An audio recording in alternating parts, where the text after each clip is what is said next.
Uma curiosidade minha.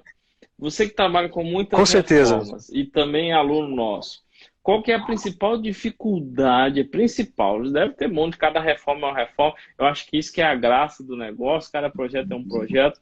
Mas quando você chega numa reforma, principalmente pensando no viés estrutural, qual que é a principal dificuldade sua? É saber o que tem lá? É saber o que dá para mexer? O que que se sente? É identificar a estrutura existente para saber se o que está sendo proposto vai atender, vai suportar, se nós não vamos ter problemas estruturais depois disso. Na maior parte das reformas que eu tenho participado, que são reformas principalmente de licitações públicas,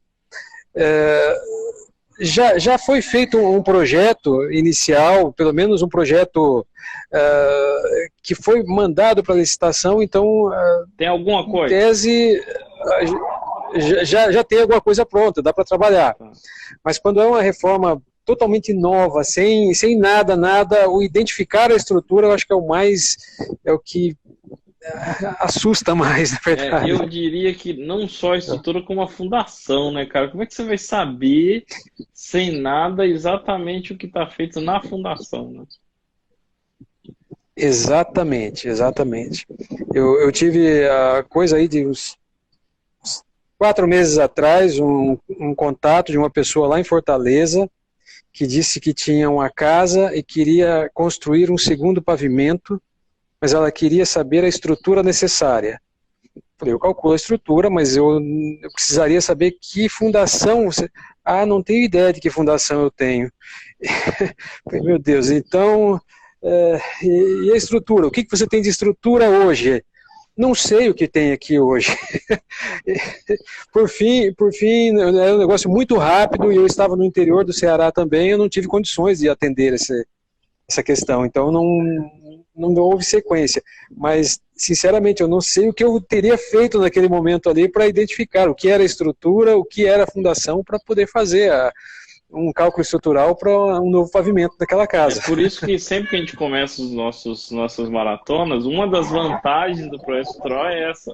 Se você precisar fazer alguma alteração futura, uma ampliação, alguma coisa, sem projeto estrutural é um tiro no escuro. É difícil, pode, tudo bem, vou fazer uma Exatamente. escarificação para tentar achar o que tem de pilar de viga. E o aço que tem lá dentro? Ah, tem alguns sensores, custa caro você fazer esses ultrassons para descobrir. Exato. E na fundação, como faz? Então, ultrassons para descobrir o que está lá realmente é um custo muito maior do que seria o projeto estrutural, por exemplo. Perfeito, exatamente. Legal. Mas, Edson, como que É, eu posso te é ajudar? assustador.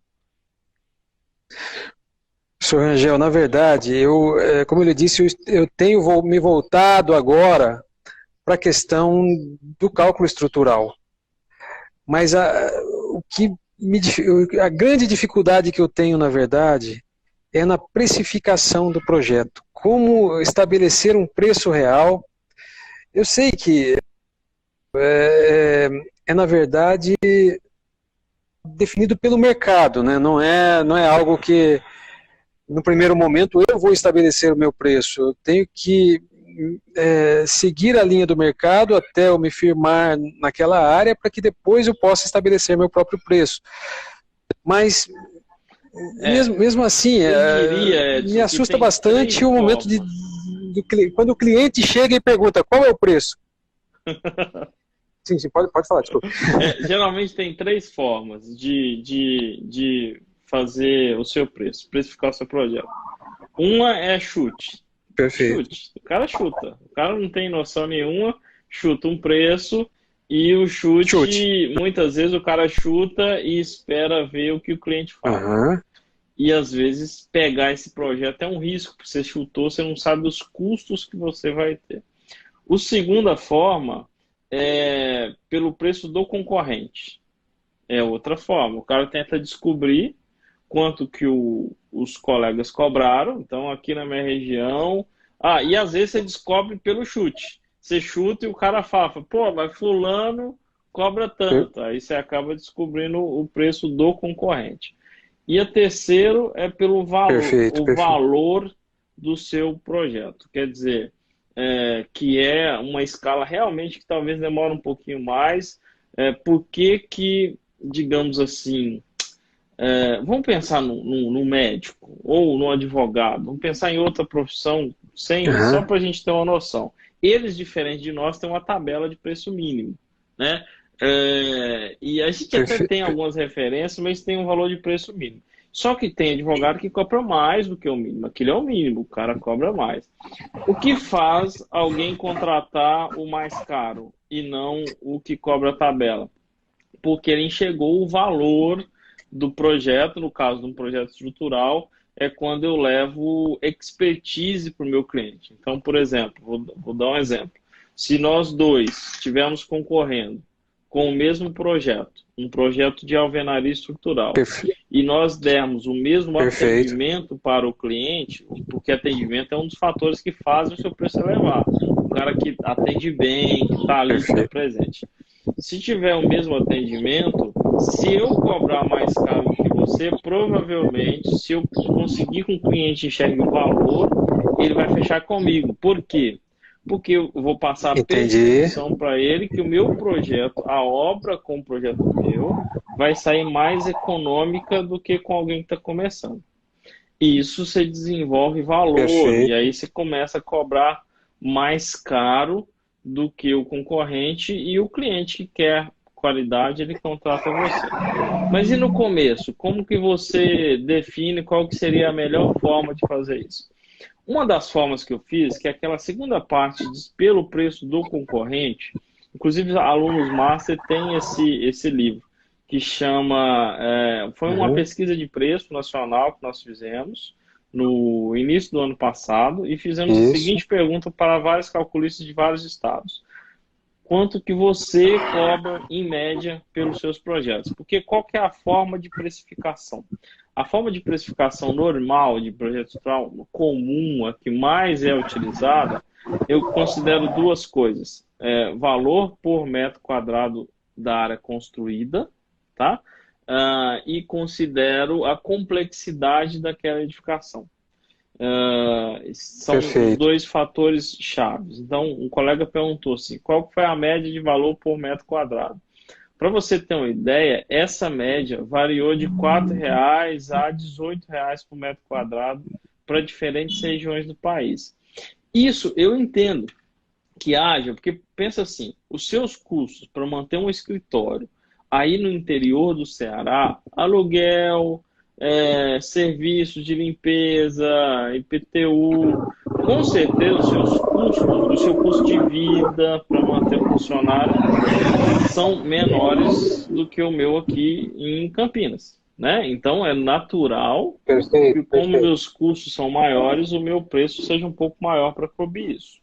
Esse é um dos fatores. E o Perfeito. outro é questão mercadológica mesmo. Algumas regiões, vou dar um exemplo que representa isso um pouco melhor. Se você pesquisar, que é outra forma que o pessoal usa para fazer a precificação. Se você pesquisar no site do Sinuscom, nós temos o CUB, né? Você trabalha com obra, utiliza isso mais do que a gente, inclusive, Perfeito. que é um valor unitário ali por metro quadrado, quanto custa. Se você pesquisar, as regiões são diferentes. Se você for em Balneário Camboriú, é um dos Perfeito. maiores clubes do país. Se você for para uma região do interior, os seus custos são menores. Então é natural que se varie esse preço.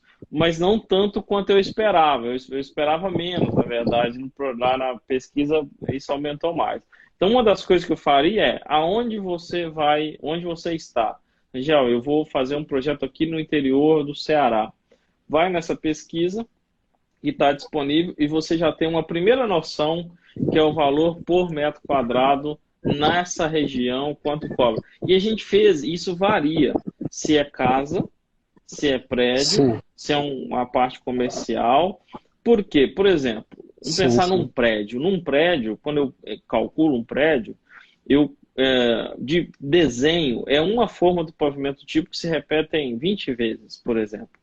É claro que a Perfeito. Perfeito. complexidade do projeto, em alguns aspectos de análise, passam a ser maior. Só que o valor médio por metro quadrado, ao invés de ser, vou dar um exemplo só para responder o colega aqui na região de Campinas, São Paulo, o valor médio por metro quadrado foi da ordem de R$ 15 o metro quadrado de uma residência. Uma residência bem comportada, uma estrutura em concreto armado. Normal. Já é uma primeira referência. Imagine que no Ceará seja R$ 12 por metro quadrado. É uma primeira referência. Agora, existem outras coisas que vão compondo esse custo. Vou dar um exemplo. É concreto armado? Não tem viga de transição? Não tem contenções muito grandes? É esse valor. Agora, não, eu tenho um solo grampeado para fazer com contenção muito grande. Esse percentual aumenta um pouquinho. Eu tenho uma residência que tem muito pilar e viga de transição. Esse valor aumenta um pouquinho. Eu tenho laje de subpressão. Esse valor aumenta um pouquinho. Um pouquinho quanto?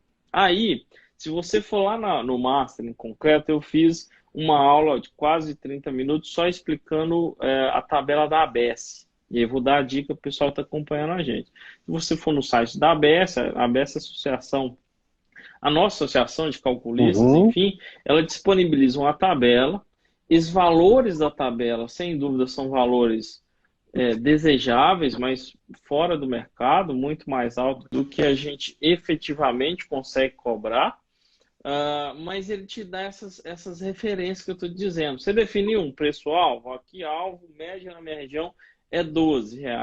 Aí você tem as variantes. Perfeito. As variantes, como alvenaria estrutural, por exemplo, sobe em torno de 20%.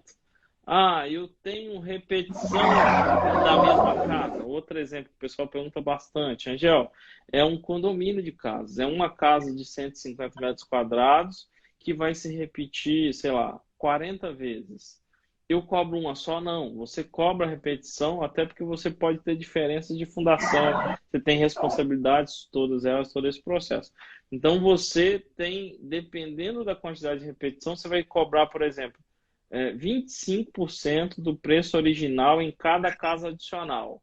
Ou 20%, ou 15%, ou 10%. Isso depende da quantidade de repetição. Então, de forma mais simples, eu acho que é esse o processo. Existem outras formas de fazer isso. Tem colegas que fazem uma porcentagem menor, mas até para que você calibre o seu preço, digamos assim, até hoje, eu vou te confessar uma coisa, até hoje, Edson, a gente fica tentando calibrar esse preço e acompanhando o mercado. Certo. Aí, por decisão nossa, às vezes, por exemplo, ou você começa a perceber que você está perdendo o projeto, e o cliente justificando que o seu preço está mais alto.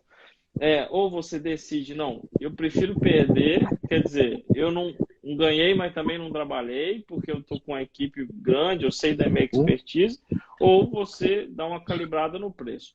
Uma coisa que eu trabalho, não só em cursos, não só nos projetos, nos cursos também, importante vocês terem essa ciência.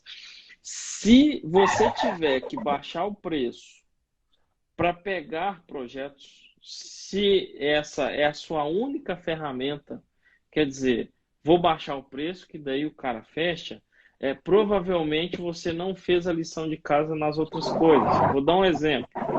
Se eu for lá hoje com o custo master, você sabe quanto custa o custo master? É esse valor.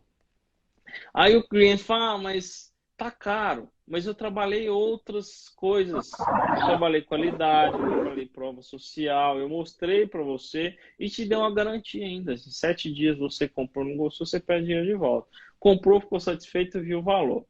Agora, se eu não tiver todas as outras coisas para trabalhar, você não tem portfólio, você acaba sendo refém do preço. Aí você tem que fazer assim, vou te dar um exemplo, eu já vi muito colega fazer isso. Eu vi um curso de TQS na internet por R$ 50. Comprei, porque se for ruim é só 50 mesmo. Quer dizer, o cara usou a única ferramenta que ele tinha, que era o preço. Por isso que eu acho que por isso que a gente tem que calibrá-lo de tal forma que tem projeto. Teve uma vez até que um colega disse o seguinte: já basta o que eu estou perdendo com os projetos que eu estou ganhando. Vou repetir, já basta o que eu estou perdendo com os projetos que eu estou ganhando. Se for para você perder, não compensa. Daí, no começo, você tem que entender isso. Será que efetivamente não é melhor, por exemplo, você cobrar um preço justo mesmo que seja algo que você não tem certeza de como fazer, mas tem uma gordurinha para pagar um consultor para você, por exemplo, do projeto, né? Poxa, fiquei com dúvida, vou pagar uma consultoria para confirmar se isso é altamente saudável. Se você cobrou aquele preço, por exemplo, R$ 4 o metro quadrado, e na sua região o valor médio é 15, você está ganhando o cliente pelo lado errado, né? Você está ganhando pelo preço. Correto, correto. Quem vem por preço, vai por preço. Quem vem por preço, vai por preço, porque o cara está pensando só no seu preço e não no seu valor. Então, é mais ou menos esse o caminho, né? De estudar. Eu nunca, por exemplo, nunca orço um projeto sem arquitetura.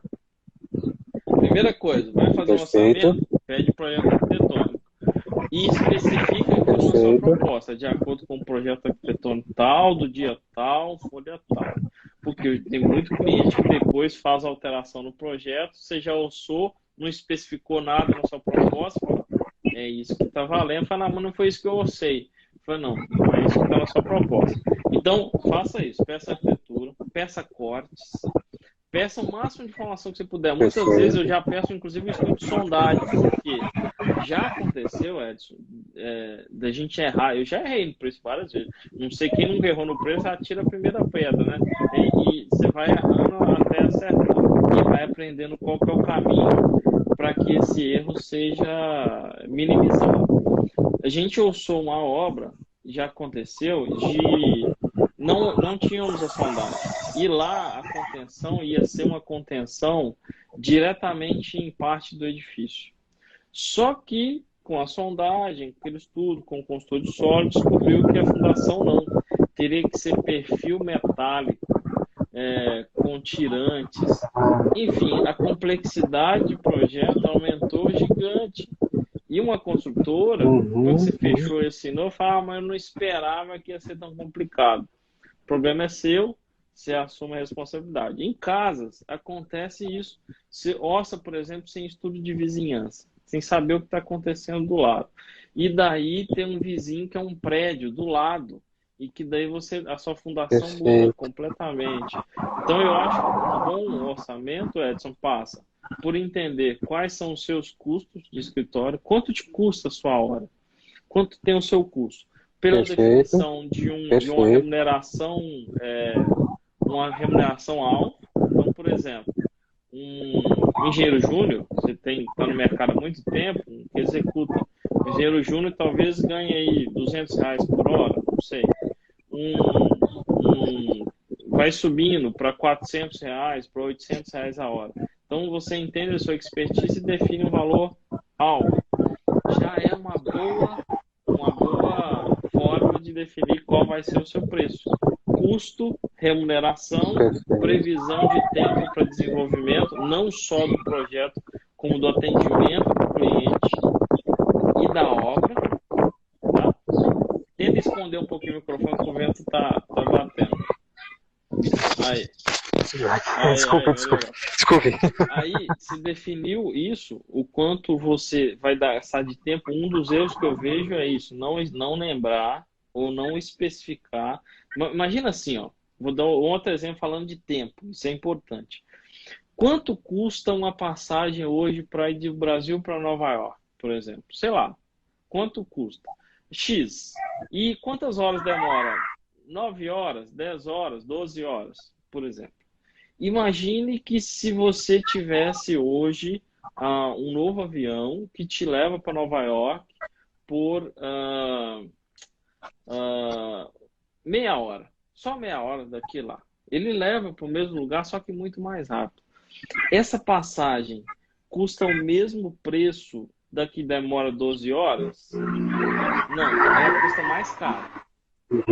Custa mais caro, porque tem muita tecnologia alinhada. Então, toma cuidado com essa questão do tempo, porque às vezes tem gente que fala isso, mas quanto tempo você vai demorar para fazer um projeto? Você faz um projeto aí em um dia. Faça você em um dia, então. Você pode demorar 3 meses e não vai fazer. Então, às vezes, o seu valor de hora tem que subir, porque tem muita expertise embutida. Você só faz mais rápido porque a sua expertise, a sua experiência te levou, por exemplo, você que trabalha com reforma, você com certeza, se eu for chegar hoje para fazer uma reforma disso que você está trabalhando, eu vou demorar mais tempo para fazê-la, para planejar, para ter o processo, porque eu já não errei as mesmas coisas que você já errou, eu não passei em outras reformas que você já passou, então o seu custo é mais caro. Pedreiro é a mesma coisa, né? Se contrata um pedreiro muito experiente, o valor da diária ou da empreitada dele é maior do que um pedreiro que está começando. Então, acho que são esses os passos principais. Perfeito, professor. Eu acho que deu um norte aqui para que eu possa ter sequência aqui. Como eu estava dizendo, a expertise faz uma diferença muito grande. Então, eu hoje estou com expertise grande nessa questão das reformas, mas a hora que eu começar a fazer um projeto, eu sou um engenheiro júnior. Projeto estrutural, eu sou júnior, porque eu não fiz tantos projetos estruturais até agora, então eu tenho que... fica bem clara a forma como que eu tenho que a forma como que eu tenho que trabalhar com o preço. Até porque, às vezes, nesse começo é um investimento, né? Experiência não se compra no mercado, você vai pegar fazendo. Uma dica que eu dou é não faça de graça, ou não cobre muito barato. Eu já fiz projeto de graça e assumi a responsabilidade disso. E já fiz projeto muito barato. Todas as 2 vezes que eu fiz isso, eu me dei mal. É melhor você cobrar um preço justo e vai absorvendo portfólio nisso, até que o seu valor seja próximo ou mais alto do que o seu mercado. Isso é um ponto importante. Ok. Perfeito? Perfeito, professor. Perfeito. Obrigado por toda essa instrução aí, que eu acho que ajuda muito na questão da definição dos preços meus aqui, com certeza. Legal, Edson. Muito obrigado. Bom trabalho aí no Ceará. E qualquer coisa é só chamar. Obrigado, professor. Satisfação poder falar ao vivo aí, pessoalmente. Espero um dia a gente ainda poder conversar pessoalmente, fisicamente falando, Isso, tá? E, quem sabe uma hora eu vou estar em Campinas aí, vamos estar juntos aí um pouquinho. Tá convidado. Okay. Valeu, Grande abraço. Obrigado.